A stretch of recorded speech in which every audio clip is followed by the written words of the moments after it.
celebrating two holidays at once. Yes, they're writing letters to Santa. Yes, they're dressed up for Halloween. That's how they do things at a pediatric cancer center in the U.S. state of Florida. It was an event hosted by pre-med students at the Broward Health Medical Center. They were joined by Batman, Power Rangers, and princesses, plus many other familiar characters. Games and crafts were all part of the festivities, as well as picture-perfect poses and smiles that stayed on from ear to ear.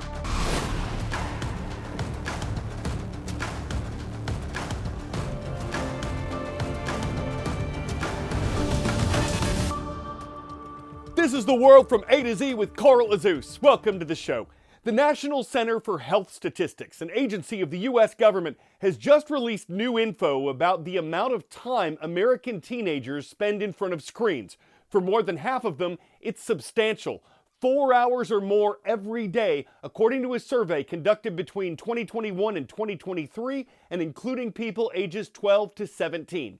By screens, we mean TVs, computers, smartphones, tablets, any electronic devices. By time spent, we mean watching shows or videos, gaming, using social media, or using the internet. It does not include time spent doing schoolwork.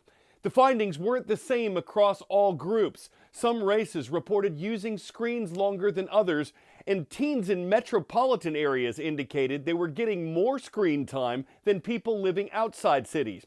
Devices have had a growing role in our lives for years. It's not surprising screen time's increased. However, experts are concerned because among those who said they had 4 hours or more of daily screen time, more than 27% said they'd experienced recent anxiety.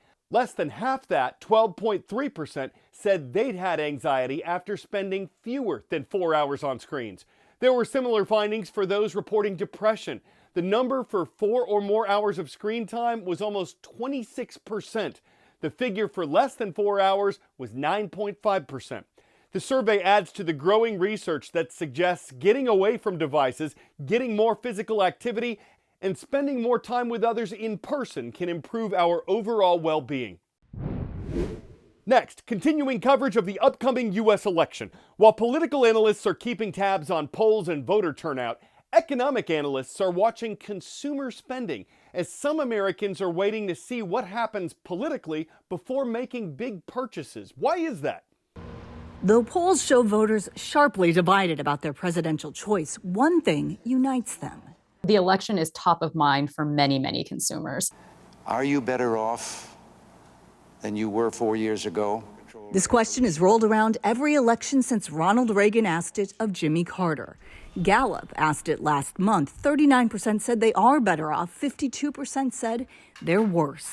The positive view most likely to come from Democrats, yet both parties see opportunities to win over voters. My vision of an opportunity economy is one where everyone can compete and have a real chance to succeed. If Kamala Harris gets 4 more years, our economy can never recover. The University of Michigan surveys consumers each month, and this month found their expectations of the economy hinge on who they believe will win the election. A lot of consumers believe that the economy will look very, very different under the two candidates. So there probably isn't that much confidence for big ticket purchases right now. Big ticket purchases like appliances, autos, homes. An October Ipsos poll of consumers found 47% saying they're spending less because of election uncertainty. The same amount say they're saving more.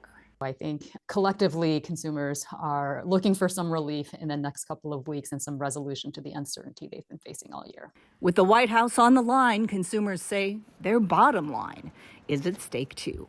I'm Emily Schmidt. Is it constitutional? When it was ratified, the Constitution did not specify a date when a newly elected president would be inaugurated. True or false? This is true, but for many years after 1789, Inauguration Day was traditionally held on March 4th, except when that date fell on a Sunday. Hey! Did you know the 20th Amendment established January 20th as Inauguration Day, the day the newly elected president takes office? To learn how amendments have impacted the presidency, check out the periodic table of the amendments at periodicpresidents.com.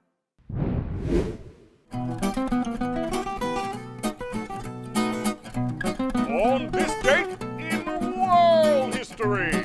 Traditionally, this is recognized as the date in 1517 when a German priest named Martin Luther posted his 95 Theses to a door of a church in Wittenberg, Germany. The bold document criticized some of the practices of the Catholic Church at that time and helped fuel the Protestant Reformation in Europe. This was the date in 1941 when a painstaking American project was finished. After years of planning, funding, and managerial challenges, in addition to hard work, Mount Rushmore was declared completed on October 31st. Since then, the National Park Service says it has become a, quote, great icon of American history. And in an act of vengeance, India's first and only female prime minister to date was assassinated on October 31st, 1984. Indira Gandhi had led her nation on and off and on again since the 1960s and amassed a great deal of international respect. But after a violent confrontation between her government and the nation's Sikhs, the religious group took revenge. Word and knowledge. What region or continent produces most of the world's cocoa, which is used to make chocolate? South America, West Africa, Southeast Asia, Oceania. While many countries worldwide produce the seeds for cocoa, the majority of them come from West Africa. There's no dressing it up this Halloween. Chocolate has become more expensive, and that's prompted some confectioners to utilize some tricks when it comes to your favorite treats. This Halloween, your favorite chocolate treat may seem a little smaller, or there may be fewer in the bag. If people want chocolate, it's still going to be there. Production is still going, but it's just going to cost more. That's because of the supply of a key ingredient, cocoa.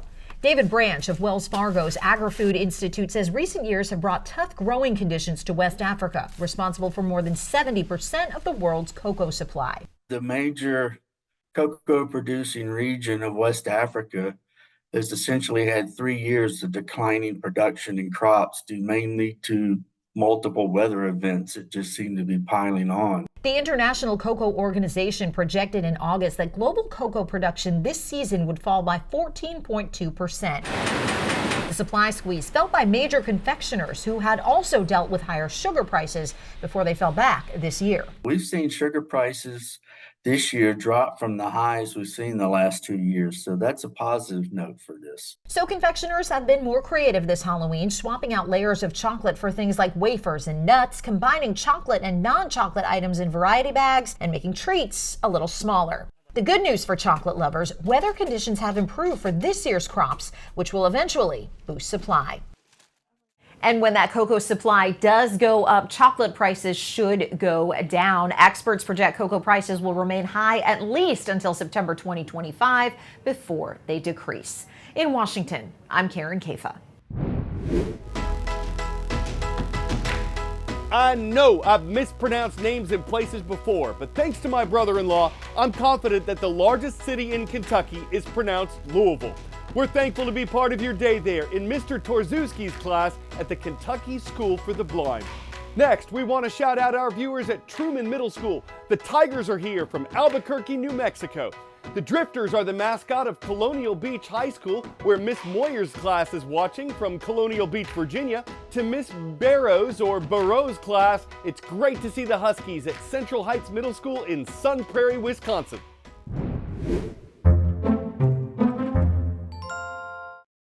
This almost looks like a Halloween trick or prank of some sort. It's a real bear, not some dude dressed as a bear, skillfully steering and stealing a garbage bin from a garage in Alabama.